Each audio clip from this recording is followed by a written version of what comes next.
Talk, bro.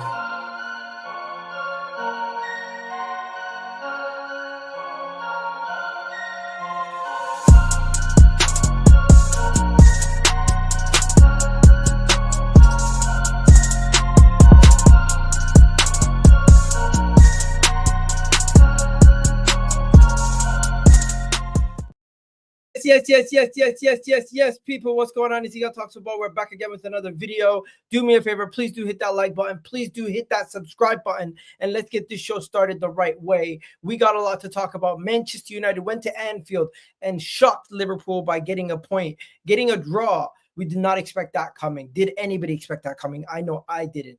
Also, we got to talk about Chelsea dropping points, Arsenal getting robbed by the referees in that weird situation between Saliba and Joao Pedro. Also, Man City are back-to-back wins, and Vater has been given the day off as unfortunately he's not feeling well. Hopefully he gets better soon, and we will have an additional Arsenal fan jumping on the panel today.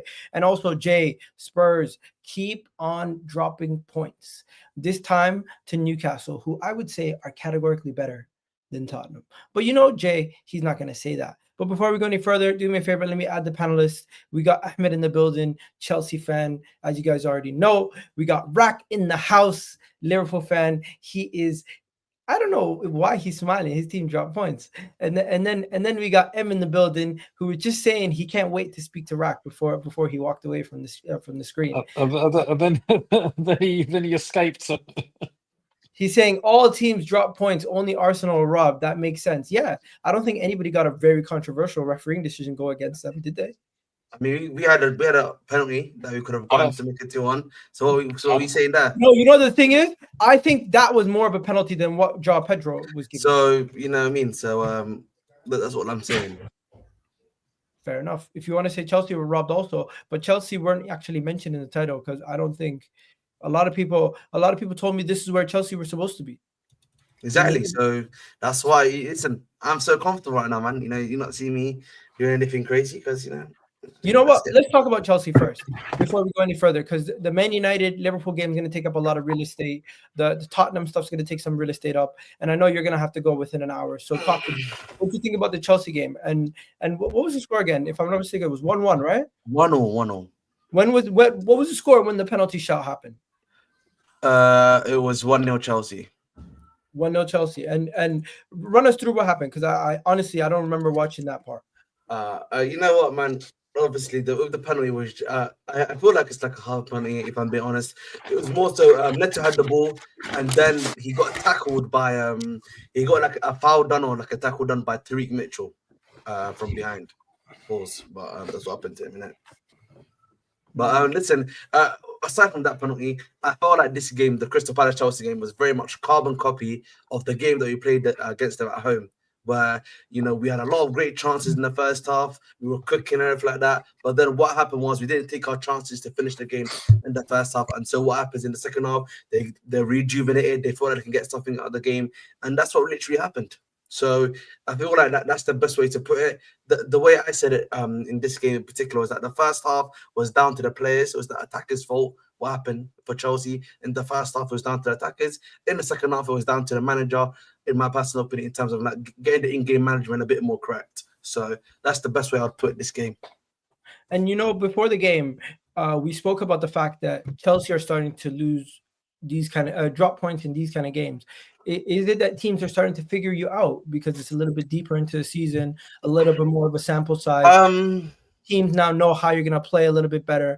And it's like, I actually disagree, bro, because like I think I would have agreed with you if you weren't creating chances. I think the issue is we are creating quite a lot of chances. The problem is our striker, obviously in this game, for example, let us down. But there's been times where other players have been able to finish the job. That's what it just comes down to for me. It's more so for me, like the players are not finishing the job. That's what it comes down to a lot more, in my personal opinion, bro.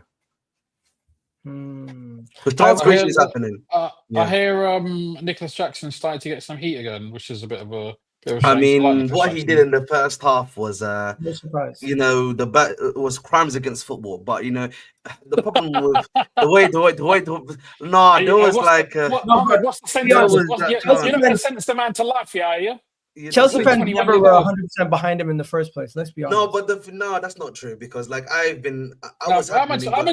Ahmed's been bigging you up. I'm a big fan of. I'll be your first witness, Ahmed. I'll be your first witness. Much appreciated, right now. But I'm a big fan of Jackson. But like, we have to be honest about like in this game in particular, it was really poor. But like in general of Jackson, I think the one thing I always say about him is that he's still a guy that's developing, right? So he's developing. He needs to get there slow and steady and stuff like that. But the problem is that I thought the club have left him out to dry. It's not like a Nunes situation or other striker situation where, you know, we could have gotten someone else for him that's a bit more better, that's a different style of a striker for us. But the club are actively not doing that. And so all the pressure's on him, all the stuff is on him. When we, I think as a fan base, we can see it. They themselves say it themselves in a lot of the reports that you read that he's not ready yet. So and it looks like he surpassed Nkunku as the number one, which puts him in the firing line as well, because Nkunku doesn't seem to be doing it either, right? And also, Rag, I would say the gaffer himself, and I agree with this, by the way.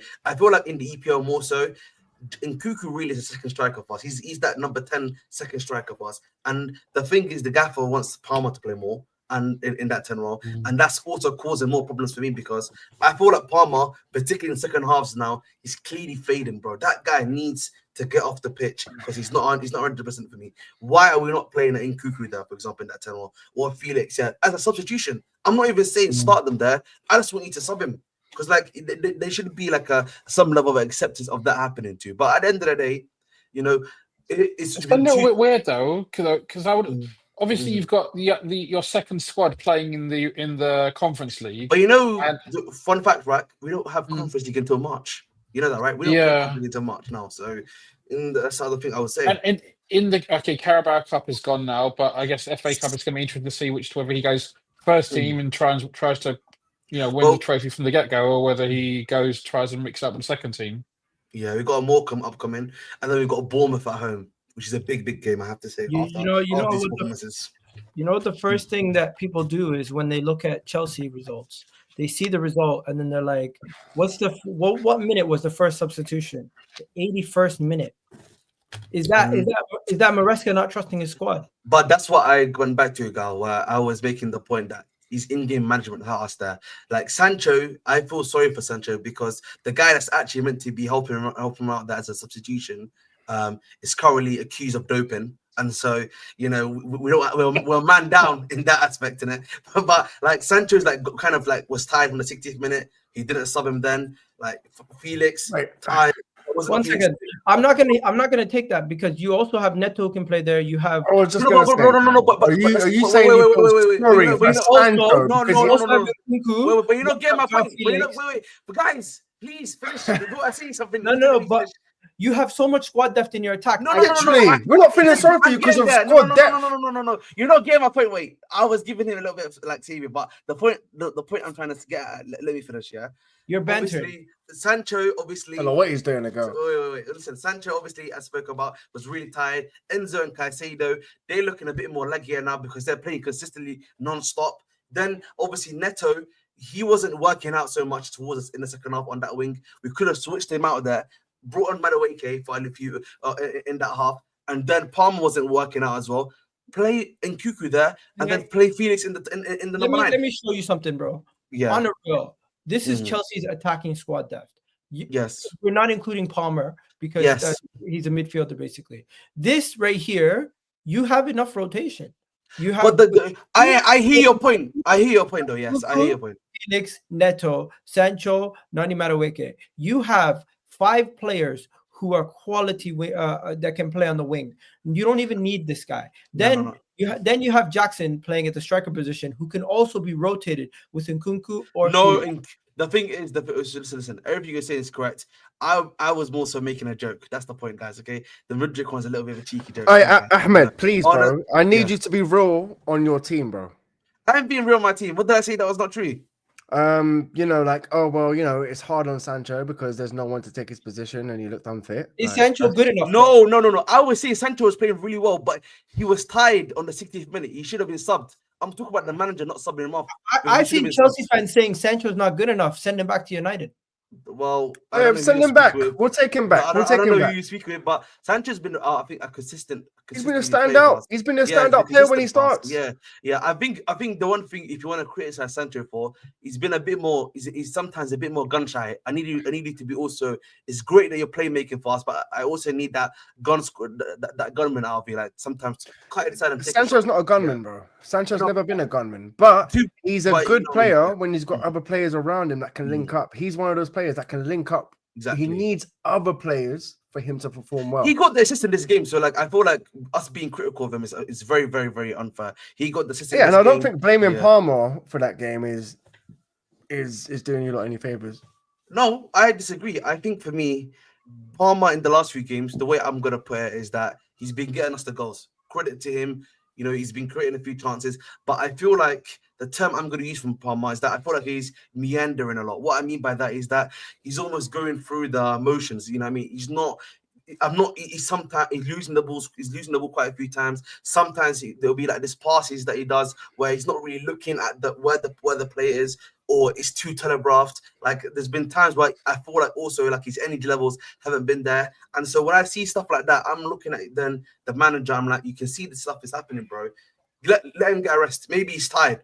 Give him a rest, and we've got quality that too. We've got just as good quality on the bench, in my personal opinion. Yeah, that can do his job, bro. For the last 20 minutes. I disagree, Ahmed. No. Like, for example, as a 10, you can't bring on Neto, tell him to do that Palmer job. No. I'm specifically talking about, bro, and then Nkunku, João Felix. For the last 10 minutes of the game, are you telling me the last 10 minutes of the game they can't do a job there, bro? 10, 15 minutes. That's what I'm saying. Your whole style of play will change. That's where it comes back to the manager not trusting the squad. That's what I'm saying. Yes, and Gal is right in that aspect, which is that I always say this. There's a two-pronged issue.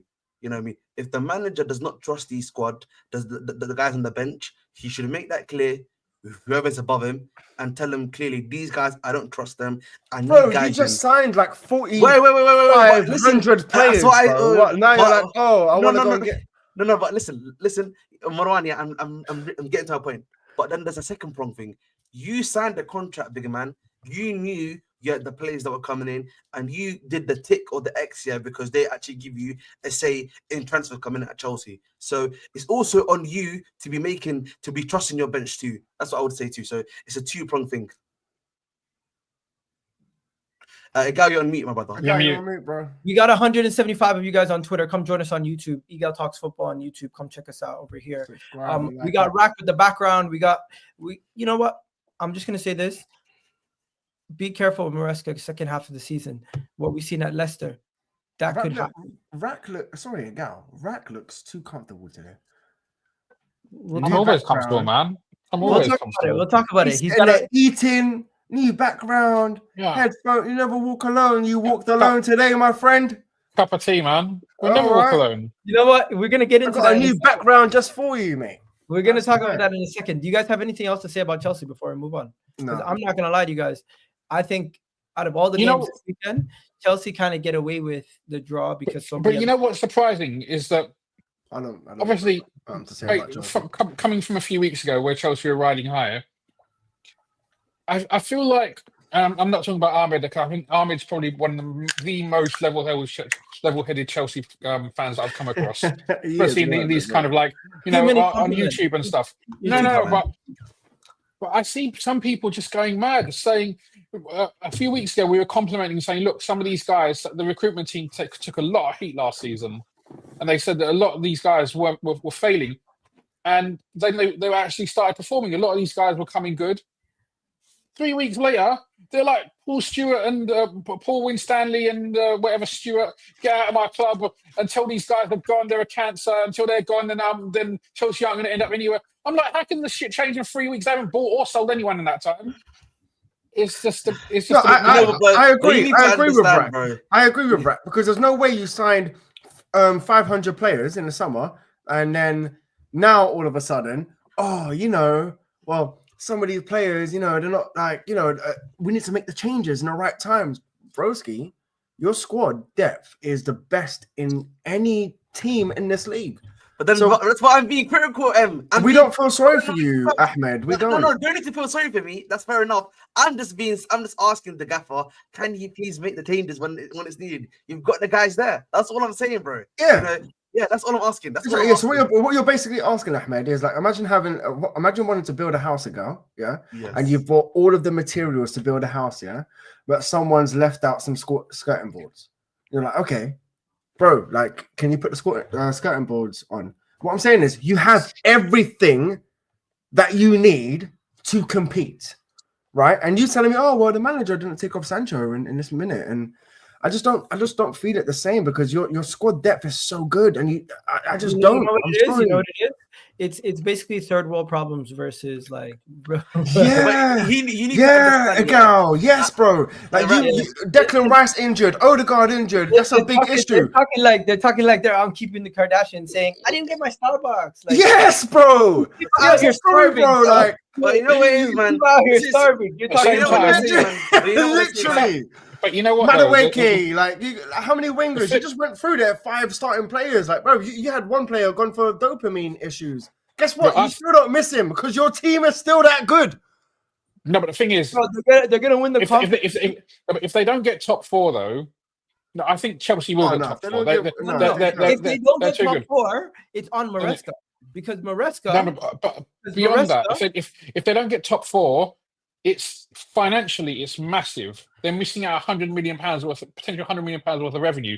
But based on how much money they've spent over the last few years, it becomes they missed it. I'm pretty sure they hoped they were going to get Champions League last season. They're going to get it. They're going to get it. No, they should get it. It will take a catastrophic fall off, and that will be mostly on the manager, as he's done this with Leicester last year. He kept them up. He got them up, but at the same time, he got shaky. He got shaky for a second. Now, people, do me a favor, please do hit that like button. People saying they like Madueke. People saying Maresca made one change till Palace scored. That's true. We're gonna have to wait and see. Listen, guys. At the end of the day, I'm very confident. You know, I said this before. I know people want me to say, "Are you in a title race?" and stuff like that. I have always maintained this season. You did say you're in a title race. I did not say that. I just said on your channel you did. You and Joey. Listen. Joey was saying that, what they say amongst themselves and what they say in public is a different thing. As the Ridge Nation told you guys, behind closed doors, it's all top 4 guys. We can do it. Let's stick together. Outside, oh no, we're the little horse.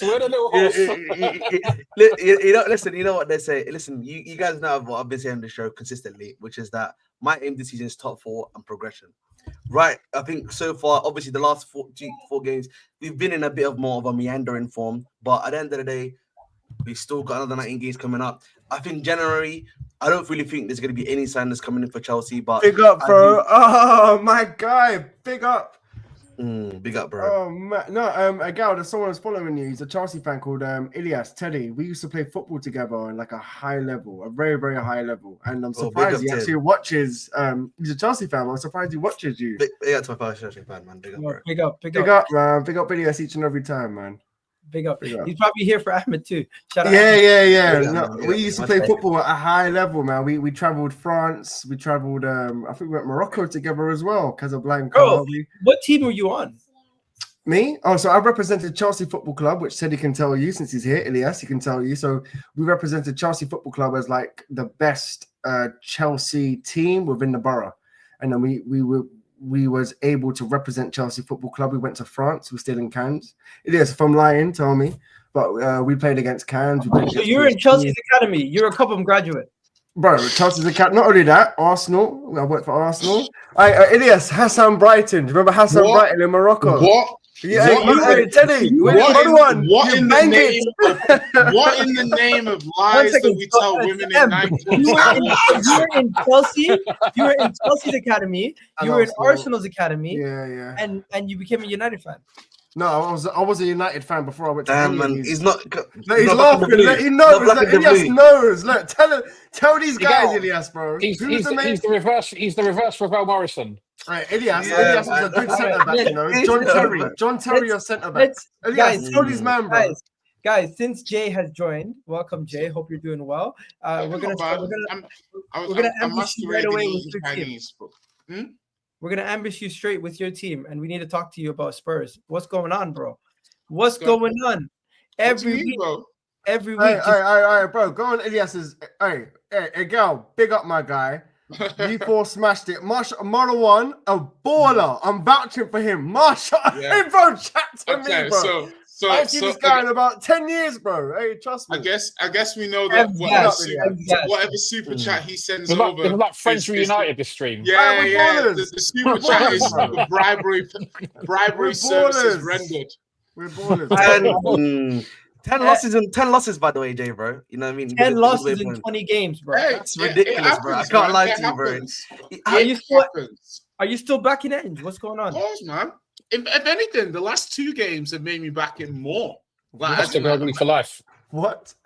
It's because, like, basically, the reason why I had more concerns about Ange is because obviously the results aren't great, understatement, and we're not in very good form. But last 2 games against obviously a very informed Newcastle team, I think we played pretty well, and I think it's very difficult to gauge any games with these defenders with this defense, because there's no team in the Premier League, I don't think, that could play without their goalie and their starting centre backs and consistently play well.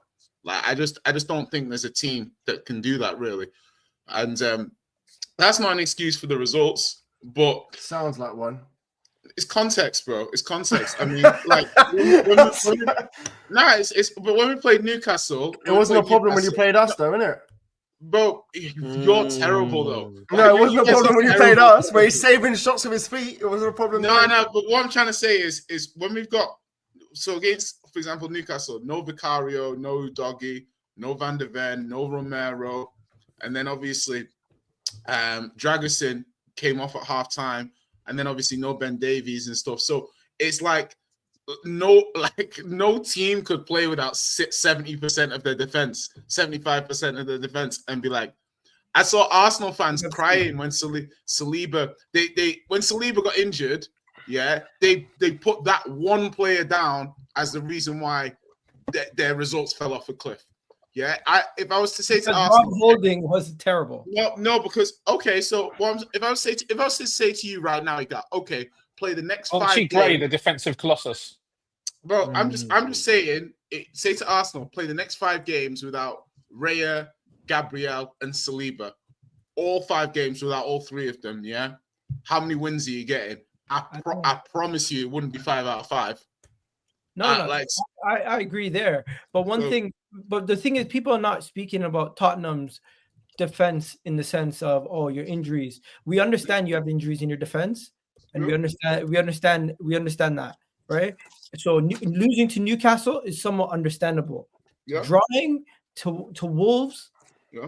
Losing to Nottingham Forest. You know what? Losing to Nottingham Forest away at Forest, understandable. It can happen. Losing to Liverpool, it can happen. Losing away to Bournemouth, it can happen. We're playing a lot of good teams who are in form. I understand. But the thing is, now you're finding yourself in a situation where you've dropped so much points early in the season that you are now in the bottom half of the table, sitting at 12th. You are currently, 8 points off the drop. And you're looking at you're obviously not going to go down.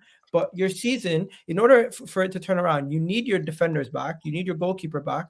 And the person who's getting criticized for their in-game management and certain players being on the bench, certain players not being available, certain players not playing up to standard is the manager. And I don't think it's harsh to say Ange's playing style has also led to some of these basketball scores that you guys have had. Listen, I don't think Ange has a decent amount of blame here. Like, I'm not trying to say Ange is blameless. It's like there's games now. He should have played Spence earlier. Tactically, I think he's making more changes now than he used to. But at the end of the day, we've. Are you writing off the season, Jay? If you sack, Mandem, if you sack this manager, Spurs are done, mate. Who's sacking him, bro? Listen, bro. Well, my thing is like, listen, for me, the manager gets the season. Obviously, we're still in our cups. We still got a chance in the cups. We've got a chance to maybe buy a couple of players, strengthen the squad. help the squad out, help the team out. But He's it a is top what it manager, is. Jay. He's You a have top more manager, losses Jay. than United, you know. Jay, he's a top manager, bro. Bro, listen, and you know what? I'm not hearing that. Bro, listen, I get that, but there comes a point, and you can't lose forever, innit? Only So- relegation teams have as many losses as you. All right, Jay, listen to me, bruv. Yeah, you got next season. Yeah, back in properly. Yeah, and I'm not Yeah. being funny or anything. I've seen the football that you lot are playing, bro, and I've bruv. I don't give a fuck about. Sorry, I don't care about Spurs, but I've watched your manager's press conference, Jay. And bro, you just want us close to you so you can think you can take up. You No. can take us over at some point. No, That's no, what you Jay. want. Do you think I care about overtaking Spurs? Sorry, bro, you don't know me. If that's what you think I care about, But listen, don't listen. I hear I it. don't care. All right. Seriously, You know, I do have one criticism. But Jay, he's though. a good manager, bro. He's a good Is he? manager. Is he a good manager? Because the man, who's he playing in his back line? What's going on with your defense? You don't have any... This guy's got Johnson's balling out. Wait, 1 second. I'm asking you, Jay. Are these guys not center backs? Are these youngsters not center backs? Alfie Dorrington is 19. He's had a few injuries, but he's a 19-year-old centre back. What about this guy?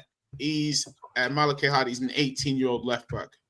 Okay, so why is he playing Archie Gray in defense? Because he's got no other options. Obviously, I'm assuming Archie Gray is more like he's a more senior player. Yeah, he's a more senior player. He's a more senior. If I'm not mistaken, Archie Gray, senior player, you know, crazy. That's what we're at, bro. So am I not mistaken? Dangerous, you know. Am I not mistaken to say Archie Gray is? I thought was more of a central midfielder. That's more of like attacking minded central midfielder. What do you want an 18-year-old academy centre back to do against Isak? What are we asking here? I would rather play an actual centre back than an attacking minded midfielder. Nah, because the thing is, you know what? Hold on 1 sec. Because the thing is, and just to understand this, that there's obviously defending is a big part of obviously being a centre back, but Tottenham centre backs. Well, yeah, but obviously Tottenham centre backs play out from the back a lot. So obviously he's making a judgment call that Archie Gray's ability to pass the ball from the back is going to be more important than this young centre back's ability to defend, and therefore he's going to have more impact on the game. So therefore, it makes more sense for him to. I can see that. Archie Gray's got more. He's got more top level experience. He played the whole of last season for Leeds. Maybe it's my footballing experience.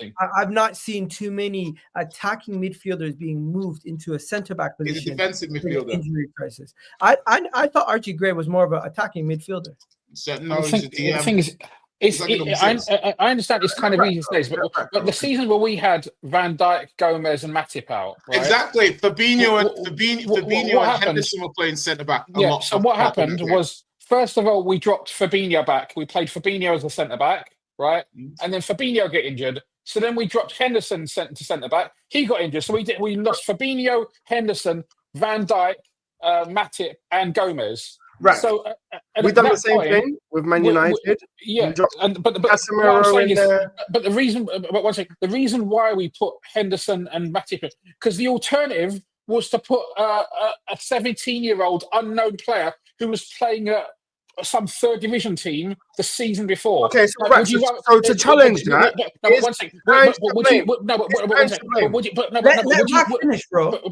would you put Fabinho, who's a recognised world-class defensive midfielder? It's not quite the same thing with Spurs. Would you put him? Would you trust him to play centre back? Yes. Or would you would you trust a 17-year-old kid who was playing in the third division? No, does he even train with you regularly? I'm putting Fabinho. Exactly. So centre back multiple times. Yeah. Exactly. So that's why it always makes sense to you have got to balance the positional awareness up a little bit. But Archie Gray is more proven than any of these guys because they never even played first team football before. So does it come down to the manager then? Because I don't believe it does. No, I think the decision makes sense. I think the decision to play Archie Gray makes sense. We haven't got anything else. I don't think Tottenham fans are gonna necessarily have the patience for this season. They're gonna blame somebody, and Daniel Levy's gonna get blamed. Some people are going to blame the manager. I mean, we're bottom half of the league. It's clearly blamed overall, the manager. Overall, Tottenham's season relies on the League Cup and the Europa League. And the FA Cup, mate. Chill out. Listen, man, when are you guys playing again? When are you guys playing again? It's too early to say that you're putting all your eggs in that basket because you haven't even played the first round yet. We've got time. They got the Carabao Cup semis this week. Listen, Igal, don't fuck up about and get knocked out by Man United. You know, I'm being honest. You playing my team. Worth. One second. I don't need you giving support to my team. Understand, guys. Understand, putting Son, Basuma, and Madison on the bench to start this game. He had his eyes on that Liverpool game on the midweek. Yeah, 100%. So it's not an insult to say you're focusing on the Europa League and the League Cup. And I'm not discarding you guys from the FA Cup, but really and truly, you're pretty far in the League Cup right now. You have a chance to go on to win it 3 more games potentially. So why not? No, but I think the conversation again comes down to: is it the manager's fault? I think Ange Postecoglou is a hypocrite because he is after this game, he made fun of refereeing decisions, which I agree with him. I saw it. I heard it. I agree with him. You sound the angriest I've ever been.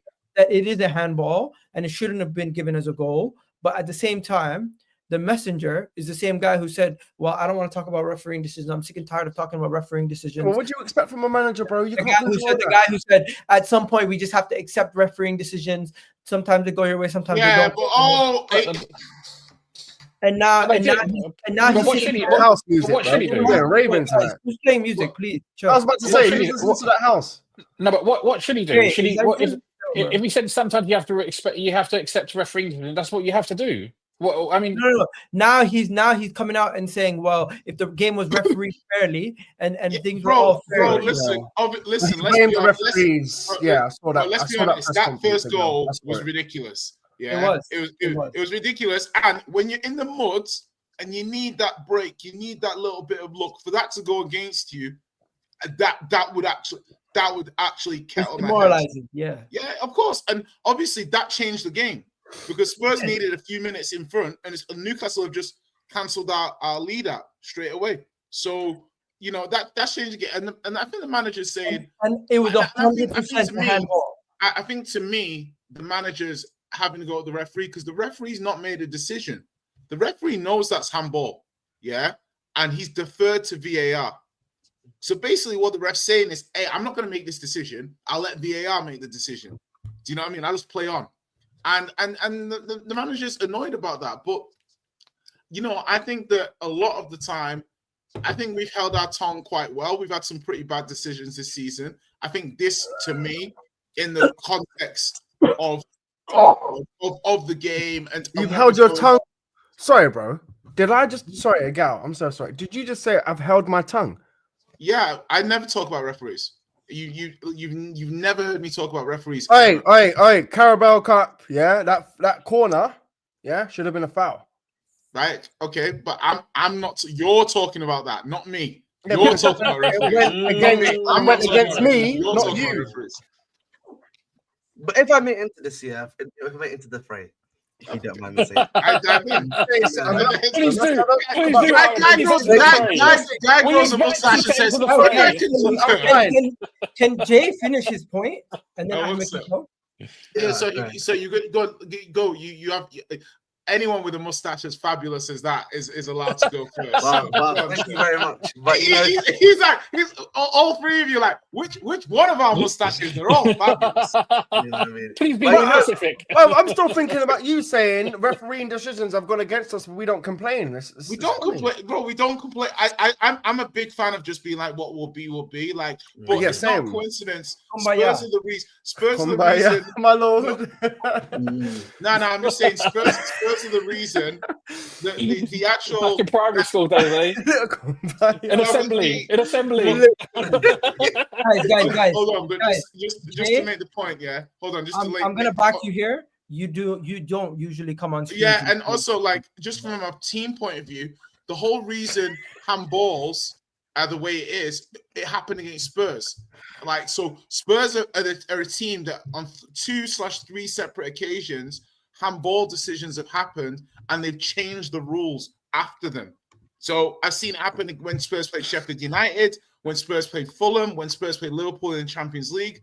So there's a lot of decisions that are patently unfair that then need to be amended in the rules afterwards. Do you know what I mean? So that's all I'm saying. I'm not a moaner for that, but even I will say when the ref didn't blow that, I was like, come on, that's a bit ridiculous. But again, you know, that doesn't compensate for us not defending at the back post and letting Isak score a tap in. So it is what it is. By the way, just want to say Newcastle, they get top 4. They're a problem, bro. So before you even get to the Newcastle point, because like I think for me with Spurs at the very least, the one thing I will say is that they've got like I think something like 14 injuries, bro. Like I feel like there needs to be some level of like levity kind of given to them. At the end of the day, the fact they're even playing good enough attacks, you know what I mean, it's like some level of like credit you have to give to them at the end of the day. But listen, I think Ange has made his priorities clear. It seems like the Premier League is not his priority at this point. His priority definitely just seems to be Carabao Cup, FA Cup, and Conference League. I don't know, and Europa League. Sorry, my apologies, that's my league. And listen, I think we have to see what happens there. In regards to that Newcastle, I've always said Newcastle, yeah, were a big threat in the sense that they have one game a week and they can just do what they did 2 seasons before, or where they can just focus on that and get top 4. Now, what I would say to give a little bit of pushback on Newcastle is that I do wonder, you know, when the injuries start hitting again. Because listen, with Newcastle, they do have quite a few players who are injury prone. Isak is a good example of that. What happens when you lose Isak? Because Isak does get injured every now and again in a season. What about Gordon? You know, I mean, so there are going to be games where that starts happening. So we're going to have to wait and see on Newcastle on that too. Plus, their fixture list is starting to get a bit busy with the Carabao Cup. I think they're facing NEWCASTLE in the Carabao Cup this weekend. This midweek. So we play Newcastle and we play Tottenham. And you know something? That Newcastle game is going to be tougher. Do you think they can beat you in the Carabao Cup? So, honest question, bro. Not obviously. We have to, trying to be cooking. We have to go into the second leg with a 2-goal lead minimum. Did you see Gal's celebration after they got drawn? We haven't forgot about that, Gal. You better win. This I was asking. No, yeah. No, I remember now. Yes. One second. That's what you did, Gal. That's what you did. We remember. Newcastle are a better team than Tottenham right now. I should have been more looking forward to get Tottenham. But hey, midweek we play Tottenham. We play Newcastle. It's a tough week. We're gonna have to get a result at home, and we're gonna have to at least have a 2-goal difference. Or is it back to back midweeks for the Carabao? I'm not sure. I think so. So it's going to be a situation where we play midweek Tottenham, then midweek again. And the second game is at Newcastle, so they get a big advantage having the second leg at their ground. We have not been able to go to their ground and get a lot of results there. So at least need to have a 2-goal deficit to 2-goal lead. Do you think you can do that though? 2-goal lead, yeah. Do you think you can do that after like some of the recent performance, obviously? You know what? Let's talk about it. Arsenal got robbed, bro. Did you guys see what happened? Oh my, come on, bro, man. We can't. It wasn't a robbery. It wasn't a robbery. Huge, disgusting. It wasn't a robbery at all. It is a clear penalty. And the referee, the only referee a professional referee that I've heard talked about, confirmed that it's a foul. That was the worst referee call I've seen in a long time. Yeah, this is the last time Arsenal got a call against them. Let me just say something. One second. You go first. Let me just say something to you. João Pedro gets the ball. William Saliba gets the ball. And then there's a clashing of the heads. And they're saying William Saliba headbutts him. Get the flip out of here. Really and truly, I have not seen a penalty in this situation be given before. There's players clash of heads almost every single game in corners. This is not a normal clash of heads. This was a situation where the player picked up the ball, headed it, and then the defender got a head to the ball also. Headed it past him. There was a glancing touch, João Pedro intentionally flicked the ball up. He intentionally knocked the ball past Saliba. Saliba then came in and hit his head. Know your facts. Know your facts before you start speaking. I know my facts. Did you watch the clip? I will send you another clip. Go watch it again. I'll send it to both of you guys. Go watch it again. You're talking about the glancing touch that Saliba got on the ball, but Saliba had no idea. That's not the point. That's like the penalty, for example, that Arsenal got last season against Brighton. Your guy, I can't remember who it was for the Arsenal team. He cuts inside. And Lamptey takes him down. Now Lamptey does get a glancing touch on the ball, but the penalty is still given. That's not the point. I've sent it to everyone's WhatsApps. Can you guys? I've already seen it. I've already seen it. But no, Igal, I think the problem is, yes, the Saliba get a touch on the ball, yes, but the thing is, they both get a touch on the ball. Wait, no. Listen. They get a touch on the ball, but it's also about the follow through. You're not getting what we're saying. It's about the follow through. The follow through, because when he hands the ball, bro, he goes into him, bro. He goes into him. That is called a follow. No, that's a bit soft, man. That's a bit soft. If it's what you just sent me now, it's soft. And watch it again. That's the player himself. The player himself. No, the reason follow through. He got to the ball before. But Igal, why is because he is following the ball. He's intentionally knocked the ball towards his. No, guys, that's soft, bro. Guys, that's soft. No, it's not. I just saw it. A guy just sent it to me. It's soft. And watch it again. I've seen this. I don't know what. Take a second of your time. Take your bias aside. Take everything aside. There is no bias. This is exactly. I've seen this. This is the foul. This is clearly a foul. Bro, imagine yourself as a centre back. Yeah, you've gone to head of the ball, but he's got there before you, and you've just touched him. Bro, allow it. That's not a foul. Okay. Imagine that happens, but it's not to do with your head. It's to do with your foot. It's a penalty, right? If someone high boot and you catch them, that's a penalty in the box when you do it with your foot. This is not conventional. This is not a conventional jumping up in the ball challenge for a ball that's coming up in the air. This is one. This is one where João Pedro has been trying. He didn't even leave his feet. The ball comes to João Pedro. The ball comes to João Pedro. He intentionally flicks it up with his foot. Yes, correct. Yes, then heads it. Yes. So he intentionally flicks up, and then he intentionally knocks the ball forward. What would be the purpose to knock the ball forward for? Hold on, where's it going? Hold on, he's knocked the ball forward, but where's that knock going? It's going nowhere. It's going in the direction that he's running in. He's flicked up, and then he's running forward. I'm with a gal. I really don't understand. I really don't understand. No, you can't tell me that's a pen.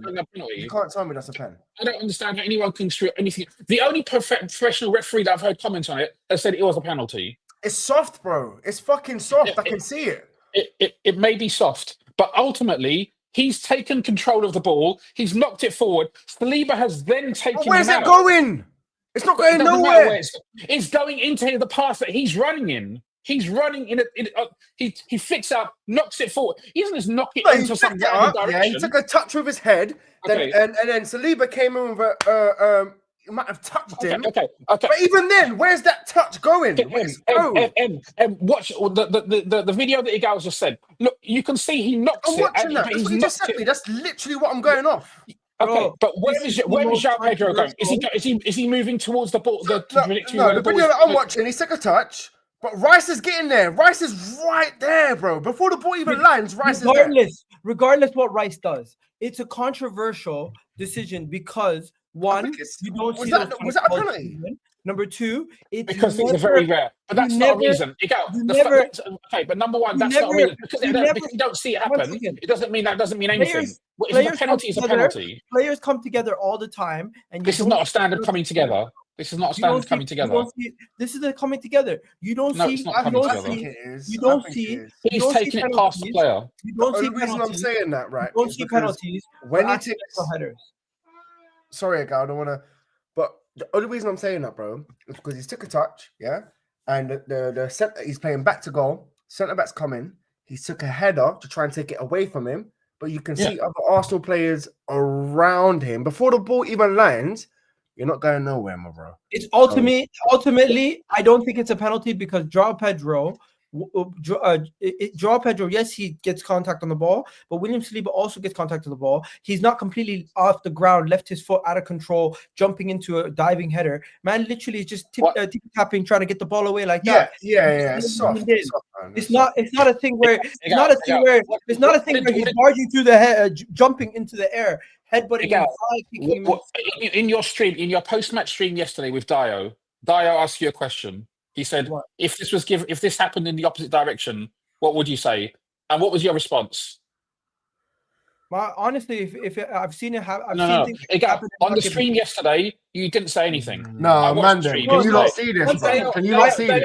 Can't show it on YouTube. I've seen situations where Arsenal players have. Yo, this shit's bro. I'm not hearing that again. I'm really sorry, bro.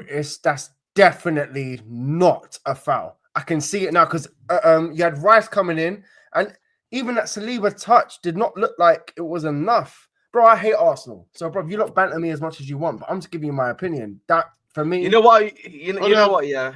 Can we just move on from this pen? Because like, I don't think it's a pen. I don't think it's a pen. I just don't. I've been there, bro. I've had centre backs clap my fucking ankles. There's still no pen. Hold on. Let me throw my 2 cents in. It's a penalty.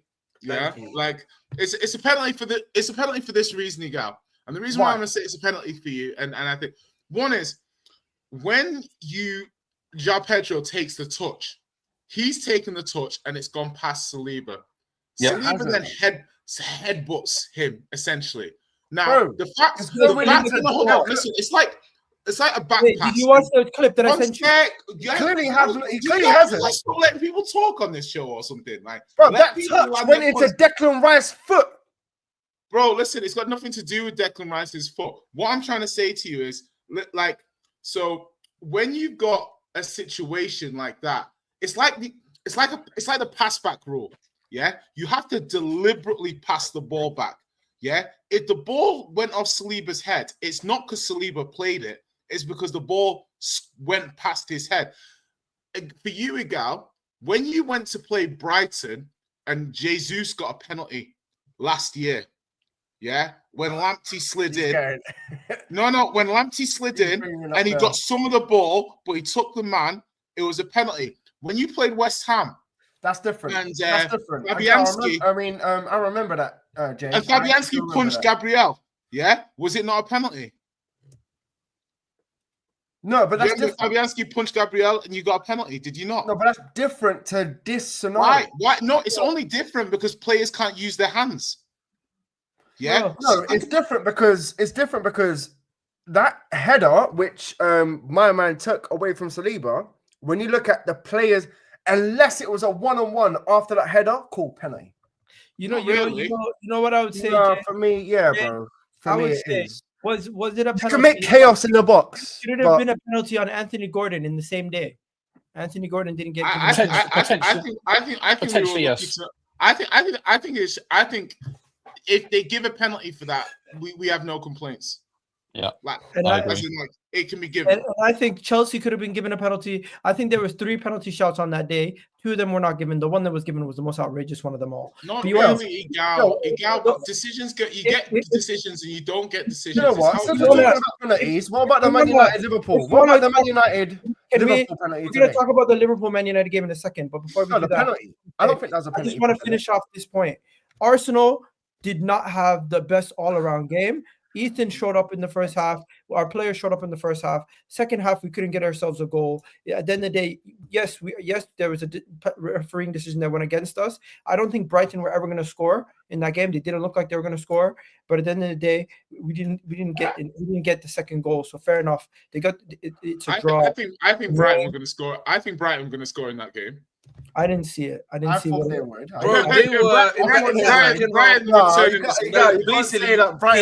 And that's after you got the first goal, bro. Arteta basically set you up, to make sure that you stayed at 1-0, bro. That's one second. Understand, we also had chances to go up ahead, which we didn't take. So these things come back to punish you, similar to what happened in your game. You don't take your chances. Exactly. But I feel punished. But you guys got punished by actual goal, where we got punished by a refereeing decision. But Who's you guys? Are you talking about Chelsea or? yeah, he's talking about me. He's talking about me. Yeah, it's fine. I think that's fair. But listen, sometimes, bro, you know it, and I was feeling it even in my game, for example, where when the chance I'm going in, you know, deep down you're feeling like, oh, this might be it, bro. They're gonna come back, and obviously in their case, they were able to get it through via pen, which she obviously disagree with, but it happened at the end of the day, bro. And particularly when you're trying to maintain yourself, trying to get those 3 points in a title race, bro, it's obviously going to be difficult. Guys, and particularly, guys, can we have a vote? Who thinks that was a pen? But Ethan, shout out. Who thought that was a pen? Ethan is a big lot. All three of us, Jay, Rack, and me. So this is you two. Yeah. So it's me and the gal. All right, let's go on. By the way, Vader's not here. Vader gave me some notes to say about his section, so we'll just do this quickly. Man, Vader gave me some homework. Man said no one wants dominant control. No one wants to take dominant control of the Premier League. The narrative of fans playing out on the pitch. Liverpool don't want to say the league is theirs.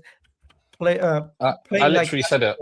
Ooh, so Vader's basically saying nobody wants to take dominant control of the Premier League, and with the way Liverpool playing today, the way Arsenal played yesterday, interesting times. And he had nothing to say about his game. He said just Alexa deflect, bro. We know Veta better than we know our own children. And West Ham could have won that game yesterday. Yeah, bro. Like Veta loves the whole. Wait. You honestly think West Ham had a chance to win that game? No, did you see West Ham? West Ham were playing through. They were cutting through. Bro, before it was even 1-0, bro, they had like 2 to 3 big chances, bro. Literally, West Ham. No, Antonio, no Bowen. What do you expect? On that. Look, to say that if you asked me to put my money on it before the game, who's going to win? I wouldn't put my money on West Ham. But what I'm saying is that West Ham, like many teams in recent months, cut through Man City like they weren't even there. Like this City team is not it. No, they right. Need just because, very soon. I disagree, bro. I distree. Did you see the game? I watched the game. I had my hit-along glasses on, bro. I was there. I watched it. No, trust, bro. There's very few games that I fully watch like 90 minutes. Yeah, Arsenal's one of them. Guys are saying XG. You do realize the penalty counts as one of the highest XG chances you can have compared to like actual chances outside. Penalty is about 0.7. We're not blaming that draw because of a penalty. Arsenal underperformed. I'm not saying we didn't, but I still think we did enough to win that game. You think so? Yeah, I don't think so. I mean, they did have a chance. They missed a chance with what's his face, that Minte, and it was not dissimilar to the chance that when Yeri scored from. Like it was coming in from an angle, and ultimately he hit it wide when Yeri's went in. So we're talking about 3-point non-penalty Liverpool. Non-penalty XG. Arsenal had more than Brighton. By the way, no, you didn't. You deserve to win. I don't know which model you're using. I'm including set pieces, but I'm not including penalties. I'll watch your game. I understand penalty XG, but the XG for a penalty is about 0.76. Which I don't know what. So 0.7. Which model are you using? Okay, so this is their total XG. Where's this model from? What's the source? Where did you get this from again? What's the source? Foot mob. Okay, so basically you got. I'm gonna get the Arsenal stats. Arsenal open play, set pieces, overall 0.88. Right. I don't feel like this does nothing for me right now. And 92, 62, 11, 73. But so basically in open play they had a better goal scoring opportunity than you. That's what you're saying to me at the very least, right? If it's 0.62, so that's what really matters. And pretty much. Fair enough. But none of that. Is not fucking around today. None of that came in the second half. No, but that's just literally the statistic in front of you, bro. In the second half, Arsenal had better chances. In the first half, they had that big chance that they missed. Which one was it? A Dingra or something like that? There you go. Yes, it was a Dingra literally by himself, 0.25 wide. Damn. But yeah, let's talk about the Liverpool and United game. I know you're gonna have to go soon, Ahmed. People saying Ega bottled it. Listen, we didn't bottle it. Liverpool. I've got to go, bro. No worries. Liverpool keep dropping points. They could drop out of the title race, Arsenal, but Liverpool keep dropping points. You know. We'll have to wait and see if we catch up. At this point, we keep dropping points. I mean Arsenal keep dropping points. And Liverpool and Chelsea. Everyone's dropping points at the moment. Yeah, everyone is. My main point is if Arsenal were to catch up, it would be on Liverpool continuing to drop points. We play them one more time. Man City still play them. They still have to play Everton. So there is games that are going to be tough where they still have to play. So we'll have to wait and see. But today, you know what? Let M start because he's very happy. Bro, I'm not even happy. I wanted to win. So what are we touching on the Man United Liverpool game? All right, cool. Your energy changed, bro. What the hell? No. It's just like I'm actually disappointed. Like I believe we should have smashed them. Like I believe we should have won that game. I believe Liverpool underperformed. I believe every single one of your players turned up like it was a training session, and you're lucky to get away with a point. That's what I believe. Yeah. I don't disagree too much. I think it was, in general, I think it was pretty even. But the reason it was pretty even is because you guys were bang up for it, and half of our team weren't. So you're saying it was even, and it's down to your players as to why it was even, bro. Like, not what? Name me one player from your team who had a good performance, please. Rack, I'm waiting. I mean, Alisson, Van Dijk. Alisson, Van Dijk. Yeah, bro. Cody Gakpo played well. Half the team were rubbish. I think Konate did okay for his first game back. You name him Van Dijk. That's a how. But no, because Van Dijk the defense would have fallen apart without Van Dijk. Like ultimately, Robertson had a bit of a shocker, and Trent had a bit of a shocker. So ultimately, you're going from a four-man defense to a two-man defense. And even then, your centre back who's playing with you hasn't played for the last 6 weeks. All right. Do you know who your best player was today, Rack? Probably McAllister as well. Thank you. That's your baller right there. But that's what I mean.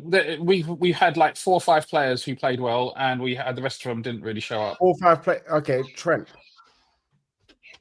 Who didn't show up? Trent, Robertson, Diaz, Salah. If we talk about subs, Nunes didn't really show up. Curtis Jones wasn't good. Yeah. Gravenberch. I think Gravenberch was good. Yeah. Gravenberch spun some of your midfielders a few times. I saw Kobe cook him a few times as well. So let's call it even. But the thing is, but ultimately, this is the thing. Ultimately, I'm very disappointed because if all of our players showed up and performed, I think we would have won the game. Yeah, but you know something? I'm crying because Staffy, friend of the show, the Harry Maguire chance. This is what he did. Jackson!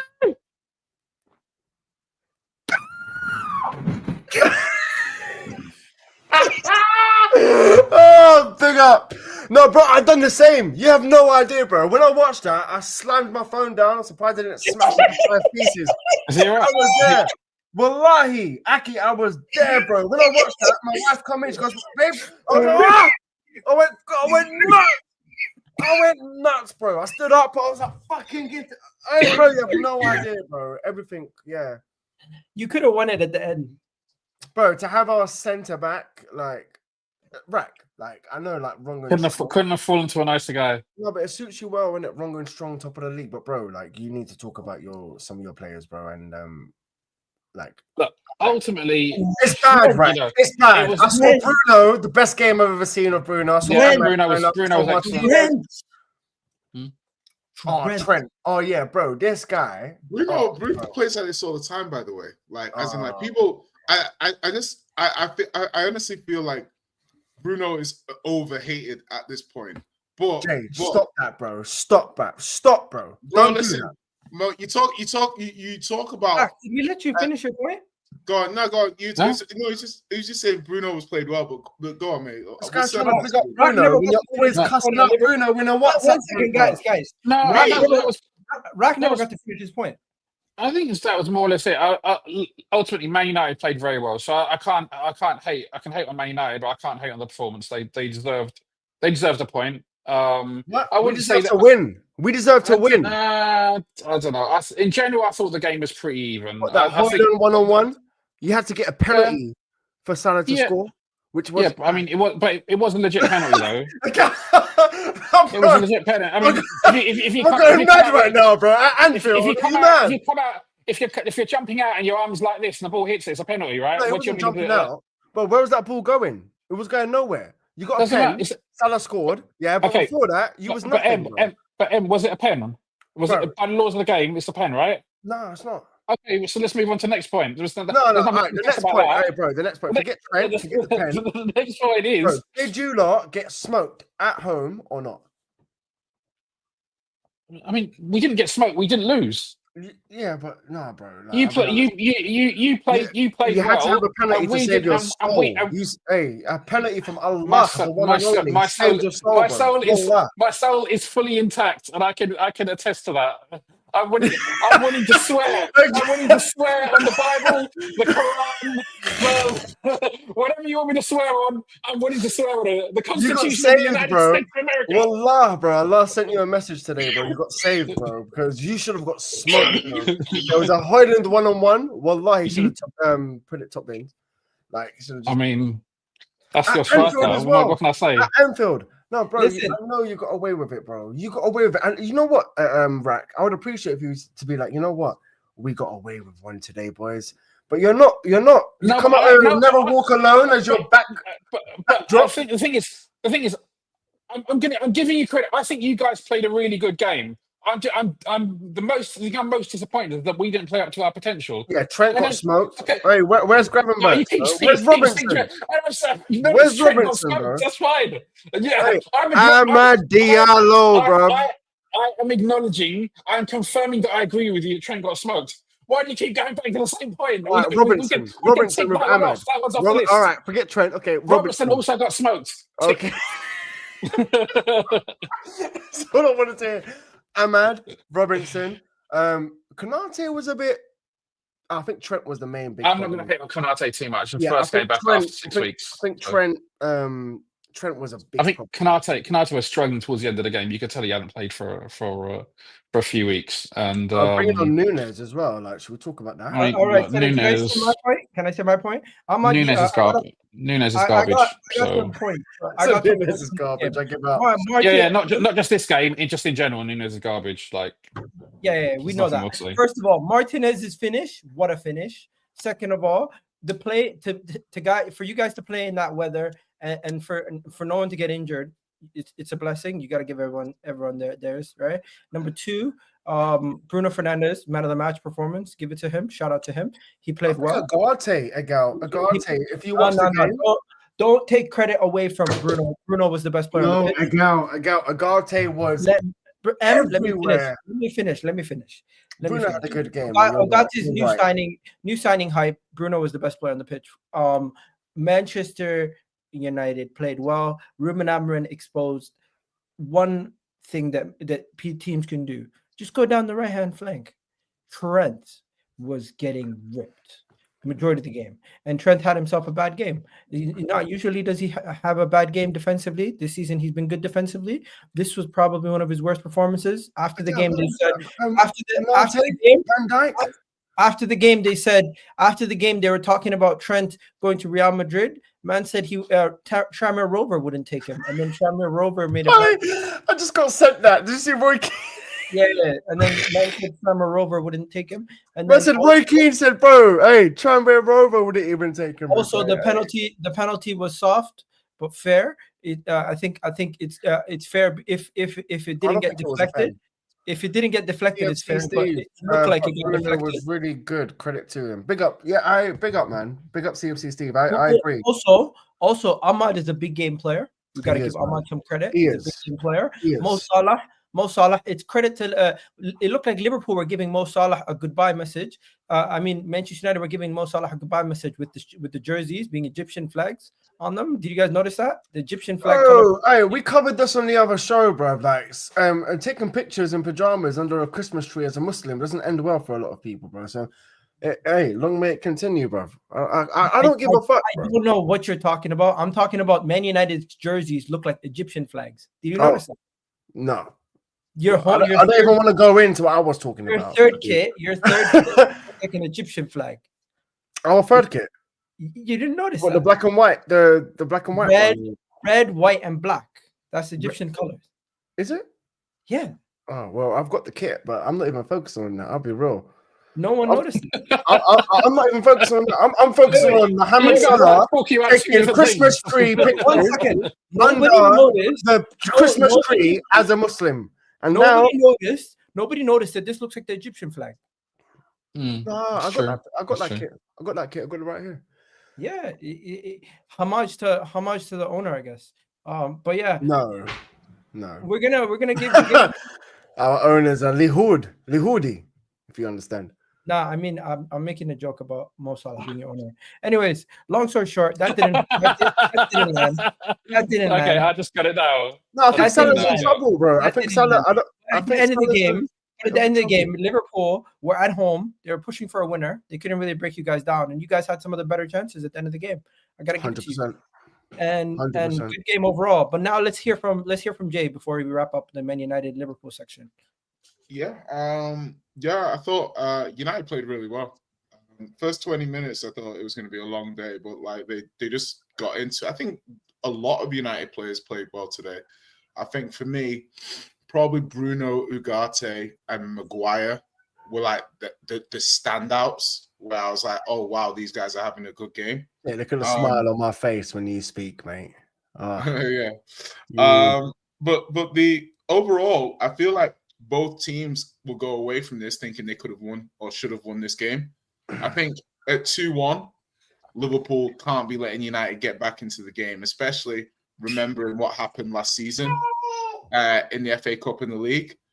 On the flip side, United, when United are winning, and then again, De Ligt gets sold too easily for Gakpo's goal. He got sent, bro. You got that's what I'm saying. De Ligt's still in Westfields now, bro. He got sent shopping, bro. I saw that. De Ligt had a bad. De Ligt was probably United's worst player. But you know what? I'd rather take ball. Like if you're gonna just slide like that, but you have to. That was bad, bro. As a centre back, that's so embarrassing. Yeah, bro. no, that's what I'm saying. So, but I think United. That's the sort of game. But this is the thing about United. It's still not good enough, Jay. It's still not good enough. Who, De Ligt or the game? Man United, the game is still like Liverpool were there for the taking, bro. I wouldn't say they were. I wouldn't say they were there. They were, man. You had that Bruno chance. You had that Højlund 1-on-1. There were chances. It was end to end. Like Liverpool were there for the taking. I wouldn't. I think United played their part in a good game. Like as in, I think United were very. Like if you take the starting position of where United were coming from over the last few games and what they've been doing. This was a really good performance from United, and I think from my point of view, big up. I'm disappointed with the draw. If you're a Manchester United fan and you're happy with this result, you are not a Manchester United fan. Well, I mean, I'm not a United fan. I'm seeing the chat. I'm seeing the chats, and I'm like, bro, if you support this result. Sorry, you are not a Manchester United fan. Yeah, but I'm just saying Liverpool still had a good amount of chances. Some clear sighters. Onana still made quite a few saves. The immediate aftermath of the game is United with the Maguire chance. They should have won the game. But I think if you take the whole game in context, I think a draw is a fair result for both teams. I think we should have won. I think we should have won. I think we deserved to win that game. I'll be honest. I think you can make the argument, but I think you make the argument from. Bro, we gave them a stupid fucking penalty. Sorry, Gal. The penalty shouldn't have been a pen. Yeah, but I think you make. Yeah. The Højlund 1-on-1. It was a legitimate penalty by the laws of the game. It's soft, now you're saying it's not. It's soft, bro. It's soft. That ball wasn't going anywhere, bro. It was just going in the air. His hand is up here. When your hand is up here, you put your hand up here. We all know why Salah scores so many penalties ago. We now know. But I don't believe that you should have won that. I don't. I watched that game. I have another question. Liverpool, are they gonna go run away with the league? No, bro. They just played a team that's 14th and stuck it on them, bro, at their own ground. Of course not. If you man showed some heart, if other teams showed some heart, like let me hear from Rack. What is he saying? So, I still think we'll win the league. I think a potential 9 point is potentially 9 points. So let's 6 points for the game in hand. Let's say potentially 9 points. I think a potential 9 point difference is a significant advantage to us, and I expect us to win the league. But it's not 100%. I think if we'd have made it an 11-point gap, potential 11-point gap, I think it would have been finished. I don't think you can afford to let it go into double figures. No, what do you think, Agal? 100%. At this moment in time, every time Liverpool drop points, Arsenal drop points. So we're not taking advantage, but it's not that far. 6 points is not that far. The issue I have is I don't see the consistency, and I don't see the the January signings coming in. And with Arteta having his issues, what can we really, really, really do? I think if you look at it from the point of view of the title race, I've always thought that it's not really about when I think about the race, I think of it more like, can Liverpool jog to the finish line? That's how I kind of see it, because I'm almost like Arsenal have to outpoint them. Liverpool will take scoring the same amount of points that Arsenal get between now and the end of the season all day long. Arsenal need to essentially get 9 points more than Liverpool between now and the end of the season. You play them once, so that's exactly. So you play them once. So my thing is that Arsenal, whilst the Arsenal can be saying, "Oh, you know, Brighton, it's a difficult game," Liverpool still got to play them, but Brighton are still 10th. So one can argue you're going away to 10th place when you're chasing a league title. These are the sort of games that you need to just grind and win out when you're behind. So for me, it's not even as much as are Liverpool going to win it. It's more, have I seen enough from Arsenal to think that Arsenal are going to be able to close the gap and turn it round? And the answer is no so far. Like I haven't seen the real answer is the PGMOL are not going to allow us. But Igal, this is the God. But Igal, let me speak openly to you because at the end of the day, Igal, right? Let's look at it objectively. Yeah, you guys, take the longest to take set pieces. Your players were getting booked for delaying restarts in the first half. You are sensitizing the PGMOL to look at you more because of the decisions that you guys make constantly.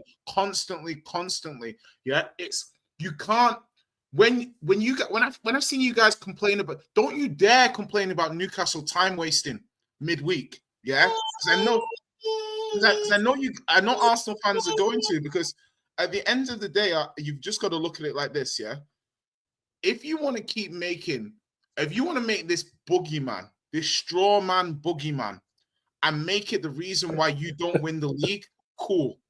No problem. If that's what we're doing here, cool. But if you don't want to say, hey, you know what? Our team skirts really, really close to the line with regards rules, with regards restarts, with regards delays. And sometimes when you go that close to the line, you're gonna go over it.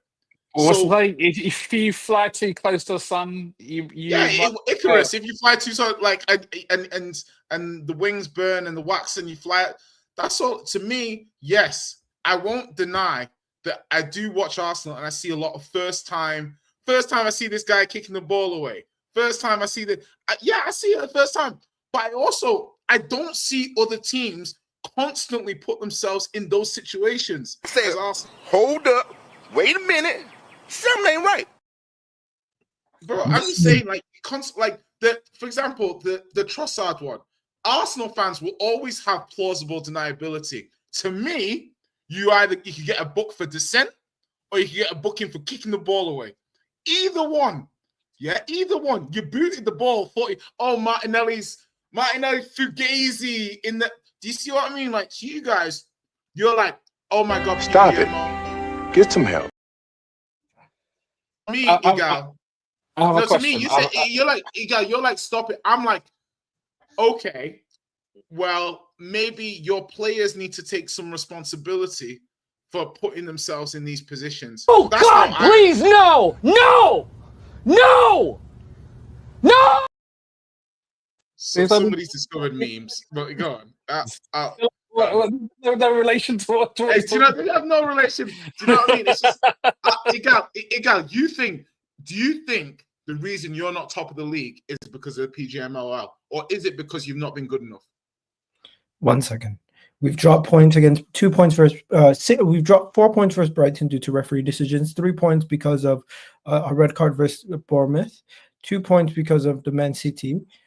Just that alone right there is an additional 9 points. And I'm not including Liverpool gaining points from refereeing decisions also. I feel like Arsenal are harshly punished. And maybe it's because I'm an Arsenal fan, but when I watch games, you even admit it yourself. You see some decision and you say to yourself, you know what? Arsenal fans might not be crazy because some of these decisions are new. I've not seen these things happening before. They're making examples out of Arsenal and then mid-season changing the rules and no longer implementing those same rules. Because they no longer implement the same like rule. like Jim when Martinelli got booked twice in one sequence. Yeah, never seen that. Yeah, again. so yeah, but do you know how often I've seen players which have been like the player could have been booked, but I've never seen someone as egregious as Martinelli in that moment, like block the throw in and then go down the other end and make a bookable foul. Sometimes you get a pass, sometimes you don't. So forget about that. God forbid you kick the ball away and get kicked in the Bro, listen. I had Bazuma sent off last season. Bro, no, because God forbid you get rugby tackled in the box. But hey, when two people are going for a header, it's not fine. Right, but Igal, the thing is that you cry about this. Last season, Bazuma got sent off, for a second yellow for diving. Yeah, I saw Kai Havertz last season dive on a booking and he didn't get booked. You won't see me crying about it every week saying, oh my God, I can't believe Bazuma got booked for a dive and all these other players who dive on a booking don't get sent off. But to you, that's a thing. To me, it's just sometimes it goes for you, sometimes it doesn't. I don't know if it's a club thing or if it's an Arteta thing, whatever it is. We're going to have to end the show. We'll catch you guys next time. We'll have to do this again, maybe Friday. By then, we'll know if Liverpool beat Spurs, Arsenal beat Newcastle midweek. We'll figure it out. But we'll catch you guys next time. Can you get that clip ready? We go. Will you celebrate for getting Newcastle? I just want to make sure you got that.